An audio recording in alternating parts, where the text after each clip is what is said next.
Gimana? Bagaimana seorang guru itu mengintegrasikan pendekatan pembelajaran yang berpusat pada siswa? Yang berpusat pada siswa. Jadi kalau yang saya implementasikan di kelas biasanya tidak terlalu dengan metode ceramah ya.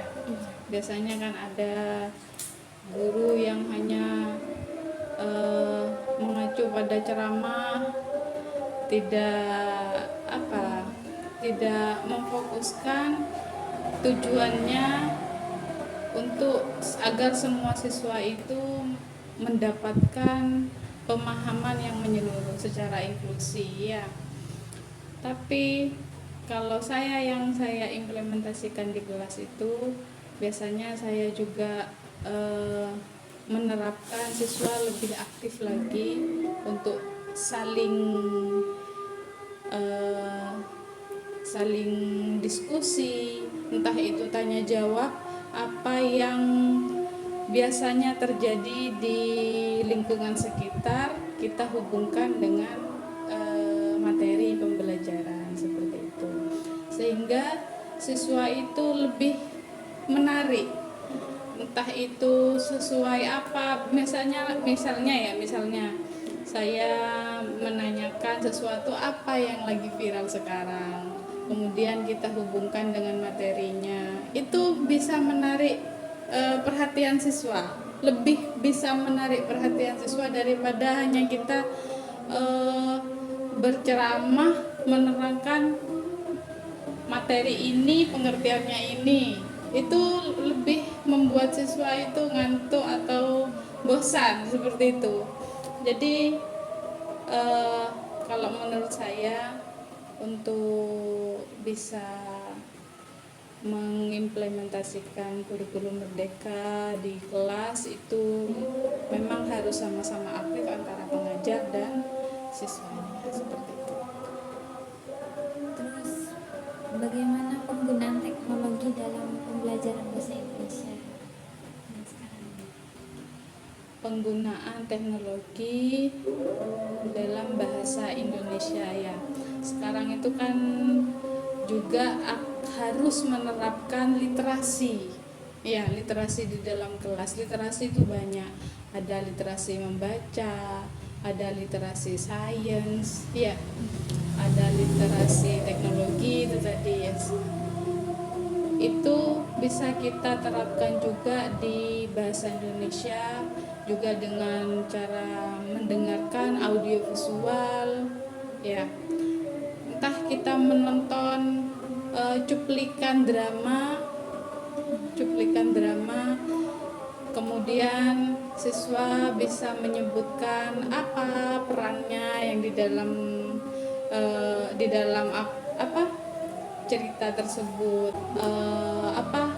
alurnya seperti apa dalam cerita tersebut, kemudian apa amanahnya dari audiovisual, entah itu sebuah short story atau entah banyak media, entah iklan atau apa. Bisa contoh ya, kalau di kelas saya itu biasanya kemarin itu tentang poster ya.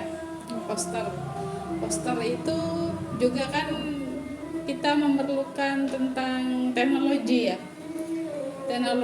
Untuk membuat poster sendiri kita itu membutuhkan, bisa dengan menggambar ya, bisa juga dengan laptop. Nah, anak-anak itu saya coba untuk menggunakan laptop, membuat iklan sederhana menggunakan laptop seperti itu, kemudian di print. Itu banyak cara literasi yang kita pakai di sana. Bagaimana seorang guru memfasilitasi pembelajaran bahasa Indonesia yang berbasis proyek?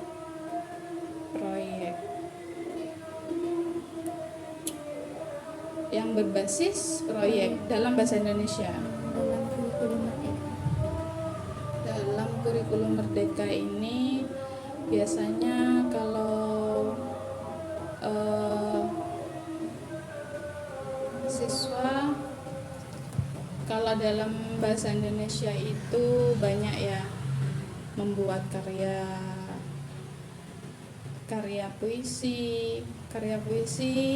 bisa juga dibukukan kemudian diterbitkan, itu juga bisa termasuk proyek buat siswa dalam bahasa Indonesia.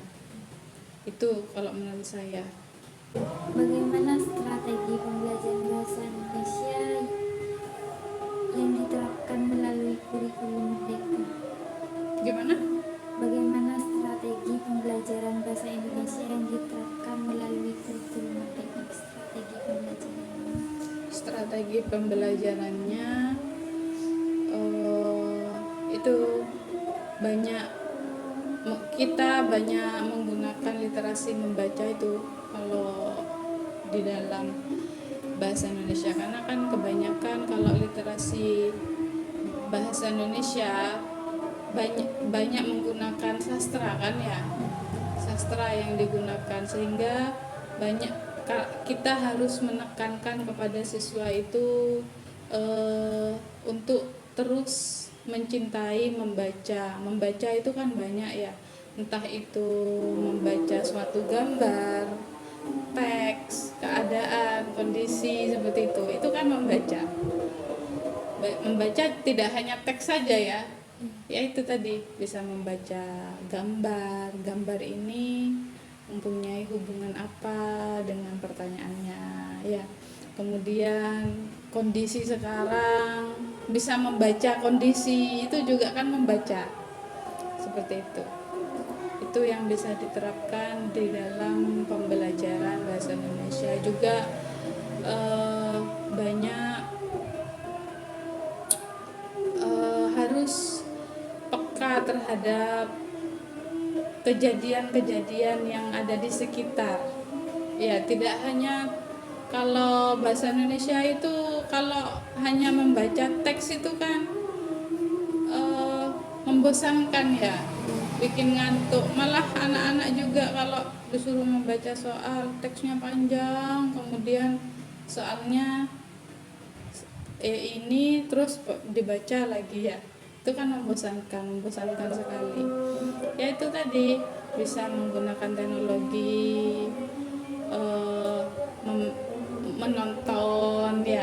menonton film, entah mendengarkan cerita, itu juga termasuk yang bisa kita implementasikan di dalam kelas itu mungkin. Bagaimana contoh penerapan strategi pembelajaran untuk salah satu keterampilan bahasa Indonesia dalam kurikulum merdeka? Kan keterampilan di bahasa Indonesia itu ada bicara, menulis, membaca, itu bagaimana penerapannya dalam pembelajaran bahasa Indonesia? Penerapannya itu kalau di dalam kelas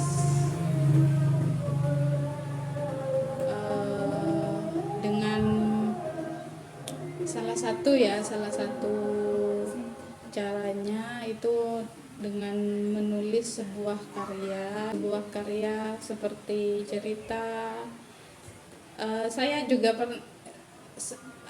pernah memberi sedikit tugas sama anak-anak ya, untuk semua siswa di dalam kelas itu harus punya buku harian, punya buku diary ya.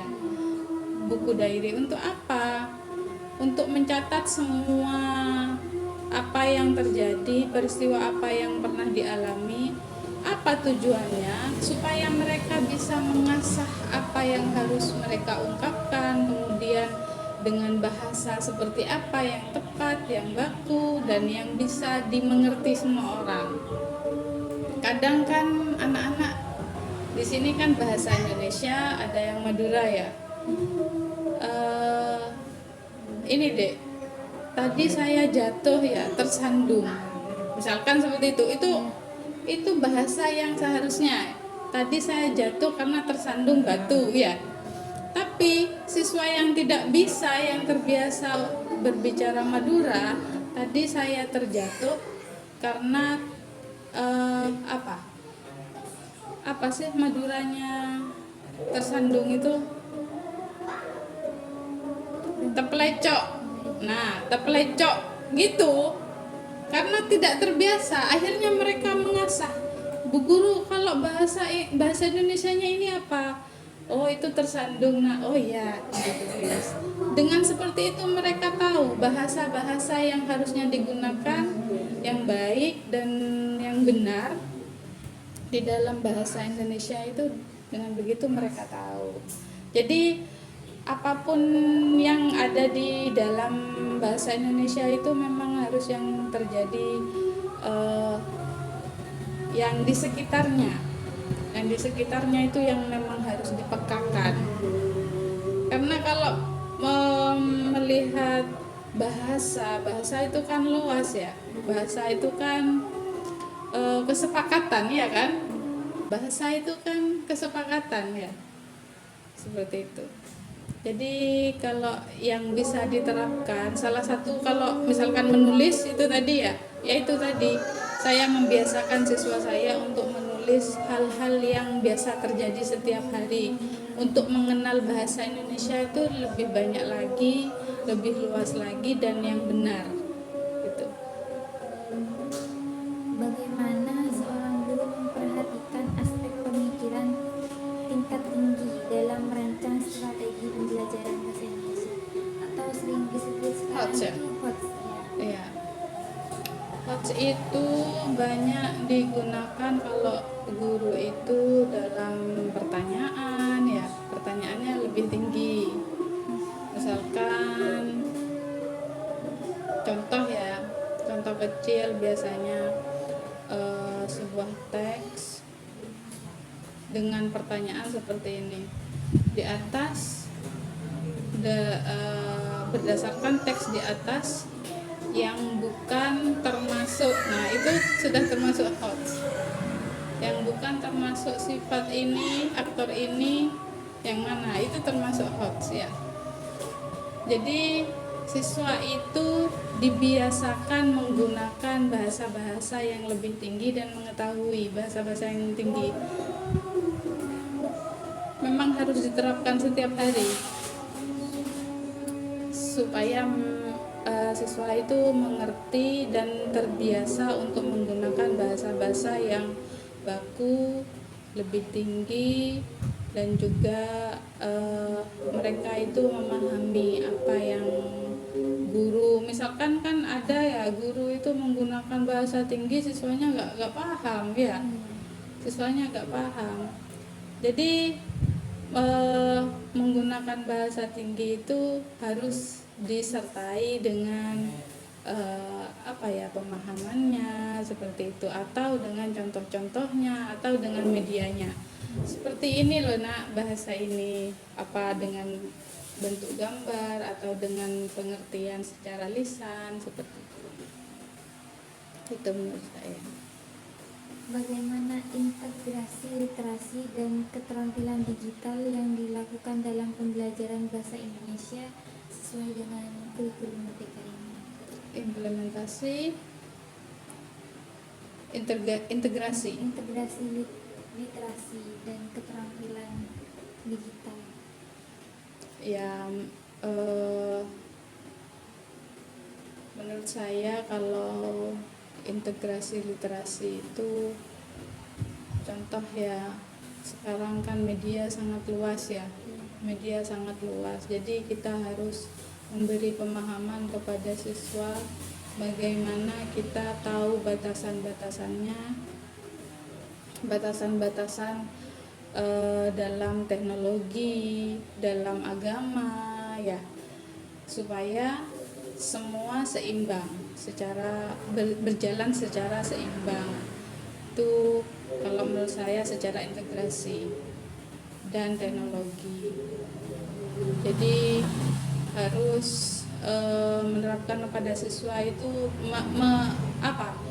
membicarakan, terus mengingatkan kepada siswa supaya mengetahui batasan-batasan teknologi itu seperti apa, supaya mereka tahu batasan penggunaan teknologi untuk saat ini. Kadang siswa kan juga bertanya ketika dikasih PR ya, guru kalau cari di Google gak apa-apa, guru kalau cari di internet gak apa-apa. Sebenarnya kan sama, antara buku di internet itu kan sama sebenarnya sumbernya, cuman sumbernya saja. Itu yang harus kita beri pemahaman kepada siswa, supaya siswanya juga tahu penggunaan internet itu seperti apa, tidak hanya sebagai hiburan, game atau apa seperti itu. Bagaimana guru memastikan inklusi siswa dengan kebutuhan khusus dalam pembelajaran bahasa Indonesia dengan menerapkan kurikulum merdeka? Kalau bagaimana guru mengetahui ya, Iya, mengetahui inklusinya, itu kan inklusi itu kan pemerataan ya, semua siswa seharusnya bisa tahu, bisa mendapatkan pemahaman secara merata seperti itu ya. Mungkin dengan cara memberi uji kompetensi, kemudian juga tanya jawab secara langsung dengan gurunya, dan juga tes diagnostik ya, tes diagnostis. Jadi guru itu mengetahui diagnosa apa, seperti orang sakit itu ya, diagnosa apa yang siswa ini alami, kemudian siswa ini sudah dapat tingkatan yang lebih mana, sampai mana, seperti itu. Jadi guru harus tolak ukurnya dengan evaluasi, juga uji kompetensi seperti itu, untuk mengetahui inklusi siswanya. Seperti itu.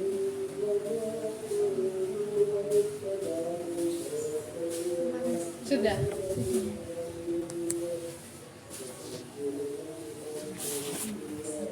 Mudah-mudahan jawabannya memuaskan. Kalau misalkan agak bulat